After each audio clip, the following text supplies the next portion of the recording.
छत्रपती शहाजीराजे साहेबांच्या चरणी प्रथम मुजरा करतो आणि या भारतखंडातील सगळ्या देशवासियांना आज शहाजीराजे साहेबांच्या जयंतीच्या निमित्तानं खूप खूप शुभेच्छा देतो. आपल्या पत्रकार बांधवांनाही खूप खूप शुभेच्छा देतो. दादा, कबरीचा वाद ज्या पद्धतीने पेटला जातो, नागपुरात दंगल झाली, विरोधक सरकारने ही दंगल पेटवली, सरकारनेच दंगल प्लॅन केली अशा पद्धतीचा आरोप करतात, काय म्हणाले? आता हे काय बरं का, काही निवडणुका आल्या की काही ना काहीतरी उकरून काढायचं काम होतं. समाजानं सावध होणं गरजेचं आहे. समाजानं सावध राहणं गरजेचं आहे. विशेष करून मराठ्यांच्या पोरांनाही सावध राहणं गरजेचं आहे. हे सगळे कावे आहेत. हे सगळे कावे. कबर कुठं आहे त्याची? संभाजीनगर. दंगले होत्यात नागपूरला. उकडून फेका मानतात तुम्ही. सरकार वर तुमचं, खाली तुमचं. 2022-23ला 260 लाख रुपये तुम्ही देताय. 2,60,000 तुम्ही देताय. कबर काढा तुम्हीच म्हणता. त्याला तिथंच गाडलं रे. आमच्या राजांना ज्यांनी ज्यांनी दुःख दिलं त्याला इथं संताजी धनाजींना सुद्धा गाडलं. तिथं सुट्टी नाही चुकल्यावर. आणि इथल्या मुस्लिमांना प्रेम असायची काय गरज नाही त्याची. ठीक आहे, त्यांच्या दैवताबद्दल पैगंबर साहेब आहेत तर ठीक आहे, त्यांनाही प्रेम असण्याचं काही गरज नाही. पण ही पुरस्कृतच आहे 100%. ही दंगल पुरस्कृत आहे सरकारच्या म्हणण्यापेक्षा फडणवीस साहेबांच्या. त्यांना असल्याच्यात लय खंड. निवडून यायच्या टायमाला हे असले चाळे ते करणार म्हणजे करणार. आता यांना हे नाही दिसले ते छत्रपती शिवरायांचा प्रत्यक्ष अपमान करून गेलेले. हे तर डोळ्या देखताय. तिथं कुठं मरता का तुम्ही? तिथं नाही जमत का तुम्हाला? ते कोण काय ते नागपूरचाच पळून द्यायला पळून लावला कोरटकर. परत तो सोलापूरचा एक हे. तुम्हाला हे नाही का मध्ये टाकतायत? हे नाही का अपमान? जिजाऊंचा अपमान केलेले किती येतं सोशल मीडियावरती? ते नाही का दिसत तुम्हाला? तिथं हिंदुत्व जळतं का तुमचं? अरे आम्ही आहेत ना, चुकल्यावर आम्ही आहेत ना. आधी मान आम्ही देतो. तुम्ही हे चुकीचं निवडणुका तोंडावर ठेवून या गोष्टी करणं काहीच उपयोगाचं नाही. आता रक्षणच हे करते तिथं. आता तुम्हीच दाखवलं, मी कालच तुमच्याकडे बघितलंय. सगळे पोलीस आहेत तिथं. काढा तुम्हीच म्हणता. सरकार तुमचं, पोलीस तुमचे, पैसे तुमचे. काय एडपट जाऊन समजतं का आम्हाला? बरं, त्या पहिल्यांदा ते बी ऐकलं मी. तुम्हाला जे विचारायचं ना ते लगेच सांगतो मी. ते नाही केलेले म्हणते त्या सरकारने. कोणच्या पहिल्या काँग्रेसाने बेसरामाने त्यांनी केले. अरे ते मूर्ख होते. मग आता तुम्ही चुकून दुरुस्त करा ना. ते मूर्ख आहेत आणि तुम्ही कोण आहेत? मग तुम्ही मूर्खच. कबर हटवली पाहिजे असं कबर हटवली तुम्हाला वाटतं? अरे सरकारच तुमचं आहे. कबर हटवली पाहिजे. मी म्हणतो सरकारच तुमचं आहे. आपलं मत काय?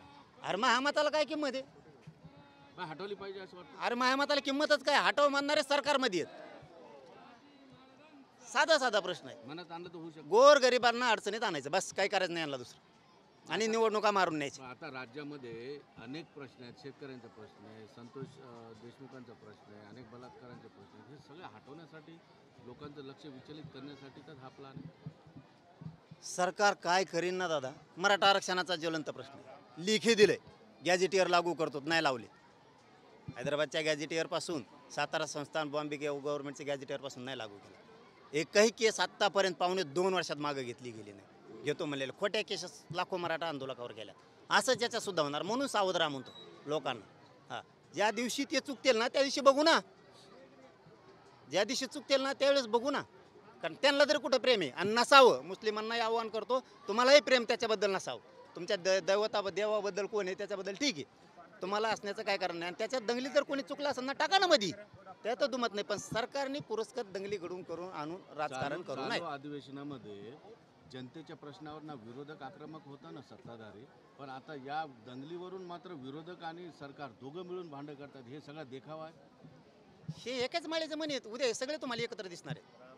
आणखीन एक तुम्ही मला वाटतं महिना सुद्धा जातो की नाही काय की हे सगळे एका बाजून दिसणार आहेत टोटल.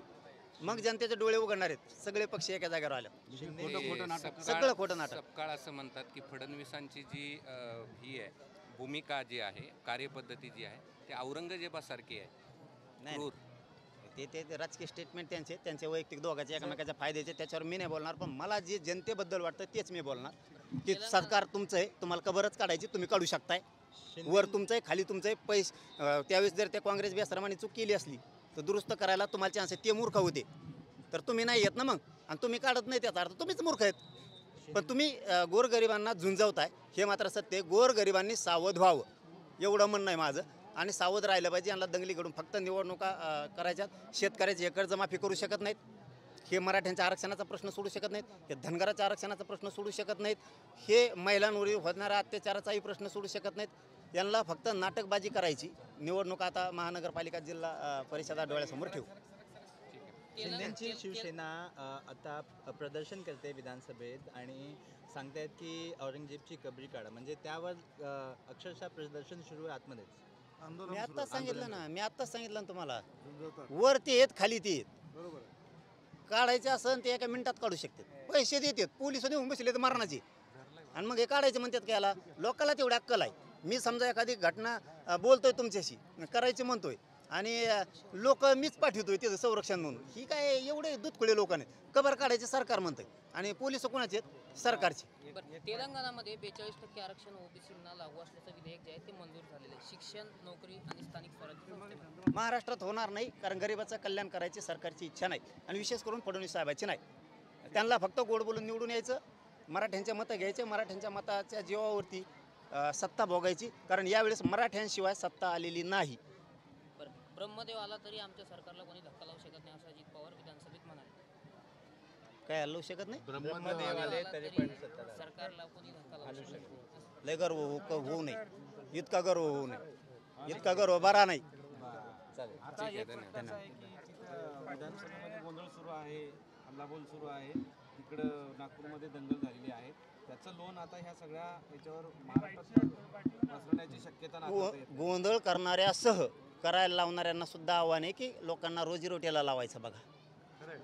हां, रोजीरोटीला लावायचं बघा, ही विनंती आहे आमची. सगळ्या जाती धर्माच्या लोकांना रोजीरोटी लावायला बघा. नुसते गोंधळ करू नका. आरक्षणासाठी गोंधळ करा, धनगराच्या आरक्षणासाठी करा, मराठ्यांच्या आरक्षणासाठी करा. ती गोंधळ घाला, गोरगरिबाला रोजीरोटीला लावा. हे लय मोठा विषय नाही. जे तुम्ही उकरून काढला ना, हे मोठा विषय नाही. हां.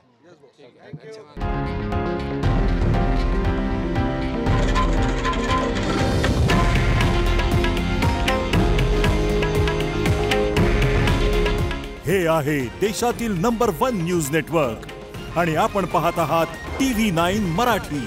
काळजी तुमची, हित महाराष्ट्राचं.